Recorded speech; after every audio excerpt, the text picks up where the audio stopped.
వాయువ్య బంగాళాఖాతంలో ఏర్పడ్డ తీవ్ర వాయుగుండం తీరం వైపు దూసుకొస్తోంది. కళింగపట్నానికి ఇది 190 కిలోమీటర్ల దూరంలో కేంద్రీకృతమైంది.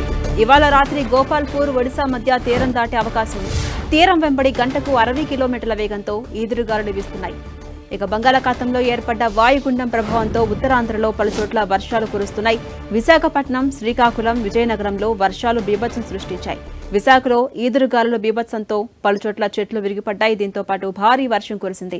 ఈదురుగాలుల ధాటికి జీవీఎంసీ కార్యాలయం సమీపంలో భారీ వృక్షం కూలింది. పార్కింగ్లో ఉన్న లారీ, కారుపై చెట్టు పడింది. అక్కయ్యపాలెం పరిధి శ్రీనివాస నగర్లో కారుపై రావి చెట్టు కూలడంతో ఓ ఇంటి గోడ పూర్తిగా కూలిపోయింది. 51వ వార్డు కళింగ నగర్ మెయిన్ రోడ్డుపై పార్క్ చేసిన కారుపై చెట్టు కూలింది. కొన్ని ప్రాంతాల్లో రోడ్డుపైకి వరద నీరు చేరింది. దీంతో రాకపోకలకు అంతరాయం కలిగింది. ఈదురుగాలుల ప్రభావంతో విద్యుత్ సరఫరాకు ఆటంకం ఏర్పడింది. భారీ వర్షాల నేపథ్యంలో విశాఖ కలెక్టరేట్లో ఇప్పటికే కంట్రోల్ రూమ్ ఏర్పాటు చేశారు అధికారులు. అటు వాయుగుండం ప్రభావంతో శ్రీకాకుళం జిల్లా వ్యాప్తంగా వర్షం దంచుకొడుతోంది. ఎడతెరిపి లేకుండా కురుస్తున్న వర్షాలతో లోతట్టు ప్రాంతాలు జలమయంగా మారాయి. రోడ్లన్నీ చెరువులను తలపిస్తున్నాయి. పలాసలో రోడ్లన్నీ జలమయంగా మారాయి. రోడ్డుపై మోకాల్లోతు నీరు చేరింది. దీంతో వాహనదారులు ఇబ్బందులు పడుతున్నారు. బంగాళాఖాతంలో ఏర్పడిన వాయుగుండం ప్రభావంతో సముద్రం పోటెత్తోంది. పెద్ద ఎత్తున అలలు ఎగసిపడుతున్నాయి. ఇక తీరం వెంబడి గాలులు బలంగా వీస్తున్నాయి. అటు ఉమ్మడి విజయనగరం జిల్లా వ్యాప్తంగా విస్తారంగా వర్షాలు పడుతున్నాయి. వేకువజాము నుంచి ఎడతెరిపి లేకుండా కురుస్తున్న వర్షానికి తోడు ఈదురుగాలులు వీస్తుండటంతో ప్రజలు ఇబ్బందులు పడ్డారు.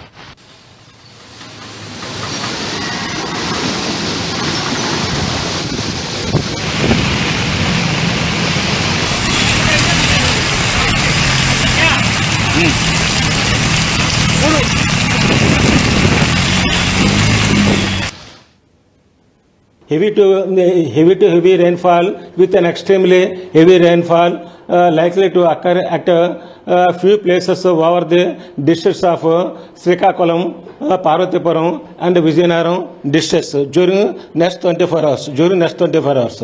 And heavy to very heavy rainfall likely to occur at one or two places over the districts of Visakhapatnam, Anakapalli and Alluri Sitaramraju during the next 24 hours.